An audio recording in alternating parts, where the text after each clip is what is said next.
because I went to work for the railroad because of my interest in the North Coast Limited, and I always felt that if I ever had a chance to save the cars, I'd like to do that. So it's started out from saving maybe 1 or 2 cars to up to 8 cars now. First off, it'll be unique, we hope, in the fact that it's one complete train set from one railroad. It's not a conglomeration from several railroads.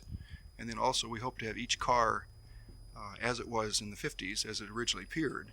Many of the cars that are in cruise train service have been restored or rebuilt into something that they never were. How did you acquire the cars? They've each come by a different route. 4 of the cars came from Amtrak directly, and the others have come from private owners. This particular car we're on is the Mount St. Helens, and it's a SP&S car built to Northern Pacific plans, and it was in Rolog, Minnesota, which was out in the middle of farm country, and we moved it overland to the railhead at near Fargo, and then it came by rail from there. So, the essential plan of the cars is to have them restored so they're operable again, probably like they were in the 50s. We're trying to keep the interiors original, and so we'll have hopefully a cruise type train that will, so you can relive the era as it was in the 50s. Again, I suppose the most unique car would be the Traveler's Rest. Of the 6 that were built, it's the only one that's still original. And so to see one of those saved and to finally have it arrive here, that was probably the biggest project. It had a few problems we had to deal with before it would even move, and to get it here was a big effort. So, where did it come from? The Traveler's Rest came from Portland. It was originally owned by David Duncan, who he bought it. I think he was the second party to own it. It was actually used by Amtrak for about 8 years, and then I think Great Western Tours had it, and then Mr. Duncan, and finally it came here. Of the ones that remain, we know of only 4 cars that remain for sure. There's 1 car went to Mexico and 1 was scrapped, and the car that was scrapped we know was gone. The one in Mexico we're not sure. And so of the 4 that remain, we've got the most original one. It has basically all of its murals. They were all hand painted. The car was done in 1955 from a car that was originally built in 1947. The Northern Pacific Main Line basically follows the Lewis and Clark Trail. So in 1955 they decided, well, since they were basically following the Lewis and Clark Trail, they should honor the explorers, and they decided to name the car and pattern the car after their expedition, and that's how it got its name, Traveler's Rest. Traveler's Rest was located at Missoula. It was one of their camps, and when they went west they named many of their camps, and they always said the Traveler's Rest was their favorite camp. So since it was close to the NP main line, they decided to call the whole 6 cars Traveler's Rest cars. Mike Gelhaus first came to my attention when I was attending my very first Northern Pacific Railway Historical Association conference in either 1998 or 1999, and some fellow was there telling me about how the Sky in Spokane was reassembling and restoring the North Coast Limited car by car. My God, what a task that would be. And such good news for a Northern Pacific fan, so I had to see this, and I got over to, I called Mike. He wasn't at that meeting, but I got a hold of him as soon as possible, and got over to Spokane so I could see what he was doing. And that was my beginning of my friendship with Mike Gelhaus. Some of you may have come in here not knowing exactly what the Northern Pacific was or the North Coast Limited. The Northern Pacific Railway was the second of the transcontinental railroads across the United States. Construction started in 1870 and was completed on the main line in 1883, and it ran from the Great Lakes out to the Pacific Northwest.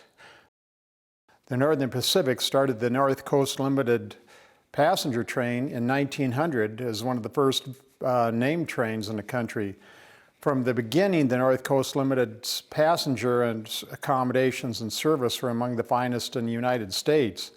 There were various iterations of the train over the years. Of course, it began being hauled by steam and had very luxurious cars.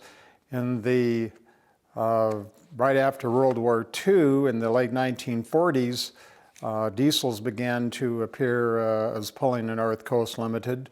The train itself went from Chicago to Seattle, a distance of over 2/3 across the United States.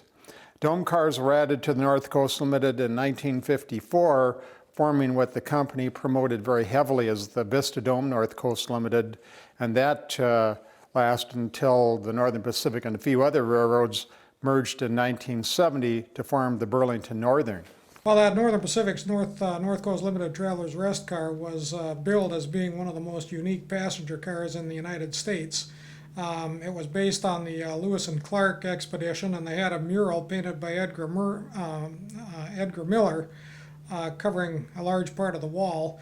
And oftentimes the stewardess or a trainman or somebody would take the time to describe points of interest on that map to passengers sitting in there. The car was converted from the 1946 or 1947 built Pullman Standard coach lounge cars, which had half of or maybe 60% reclining leg rest Sleepy Hollow seats in it, and then the remainder of the car was devoted to a lounge primarily for coach passengers with a small pantry. Now I haven't read facts on this, but they must have expanded that pantry to make the kitchen that was in the Traveler's Rest car, because they had regular meal service in the Traveler's Rest car, which was really a short order thing, but nevertheless it was open early in the morning, probably 6 or 6:30, and closed about 11 or midnight at night, available for short order meals throughout the entire day. They did serve breakfast probably until about mid or late morning, and then a lunch and dinner menu was the same all the time. And there was one waiter to cover the 14 seats on the food service end of the car. I did do that one time on the railroad, was as a second shift train attendant. So I worked overnight all the time, and helping out passengers if they needed it. Most of the time they were asleep, helping the train crew keep track of who gets on where and who gets off where, and selling pillows. And the other duty included in my duties were to clean all the restrooms overnight, as well as the Traveler's Rest car. And liking that train as much as I did and having some pride in my job, I don't think anybody did a finer job as far as cleaning up that equipment. The Traveler's Rest car in specific, I used to sweep out the entire thing, both ends of it, the food service area, which was linoleum floor, and the carpeted area. We did not have a vacuum cleaner on board. They didn't have those carpet cats at that time, but I swept it out real well and mopped the linoleum floor as well, and the unisex toilet on the food service end of the car, and cleaned up all the mirrors, the sinks, washed all the tabletops, the ledges. Like I read in a travel editor's column out of an old Chicago paper, he said, "This is one train you're not going to find dust and strands of hair and old bobby pins in." It was spotless. Northern Pacific promoted the car an awful lot and did their best to maintain it and operate it in a way that it was very pleasing to the passengers, and they'd get a lot of repeat business because of it. The Northern Pacific management truly felt that after having done all this research in the Historical Society, they truly felt that their passenger train service was definitely a advertising symbol to potential shippers, and gained a lot of good publicity for the railroad. This very unusual and amazing story has an unfortunate ending, as Mike Gelhaus suddenly passed away at his home in Spokane in the year 2014. He was 65 years old. I don't know if Mike had a trust or a will that detailed the disposition of his cars. I watched the yard there in Spokane, and the cars remained there for, it seemed like, a few years. And I think it was 2017, I stopped by the yard office and asked about the cars, and they told me that 3 of the cars had just gone to Kansas City, and I found out since then that the cars have been sold to 3 different parties.